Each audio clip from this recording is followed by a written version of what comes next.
اعوذ باللہ من الشیطان الرجیم، بسم اللہ الرحمن الرحیم۔ سورہ سبا مکیہ، آیات 30 تا 36۔ یہ کافر کہتے ہیں کہ ہم ہرگز اس قرآن کو نہ مانیں گے اور نہ اس سے پہلے آئی ہوئی کسی کتاب کو تسلیم کریں گے۔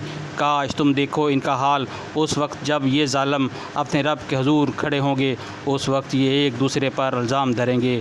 جو لوگ دنیا میں دبا کر رکھے گئے تھے وہ بڑے بننے والوں سے کہیں گے کہ اگر تم نہ ہوتے تو ہم مومن ہوتے۔ وہ بڑے بننے والے ان دبے ہوئے لوگوں کو جواب دیں گے، کیا ہم نے تمہیں اس ہدایت سے روکا تھا جو تمہارے پاس آئی تھی؟ نہیں، بلکہ تم خود مجرم تھے۔ وہ دبے ہوئے لوگ ان بڑے بننے والوں سے کہیں گے، نہیں، بلکہ شب روز کی مکاری تھی جب تم ہم سے کہتے تھے کہ ہم اللہ سے کفر کریں اور دوسروں کو اس کا ہمسر ٹھہرائیں۔ آخرکار جب یہ لوگ عذاب دیکھیں گے تو اپنے دلوں میں پچھتائیں گے اور ہم ان منکرین کے گلوں میں تھوک ڈال دیں گے۔ کیا لوگوں کو اس کے سوا اور کوئی بدلہ دیا جا سکتا ہے کہ جیسے اعمال ان کے تھے ویسی ہی جزا وہ پائیں گے؟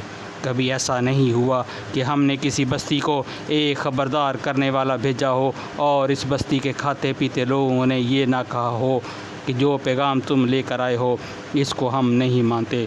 انہوں نے ہمیشہ یہی کہا کہ ہم تم سے زیادہ مال اولاد رکھتے ہیں اور ہم ہرگز سزا پانے والے نہیں ہیں۔ اے نبی صلی اللہ علیہ وآلہ وسلم، ان سے کہو میرا رب جسے چاہتا ہے کشادہ رزق دیتا ہے اور جسے چاہتا ہے نپاتول عطا کرتا ہے، مگر اکثر لوگ اس کی حقیقت نہیں جانتے۔ صدق اللہ العظیم۔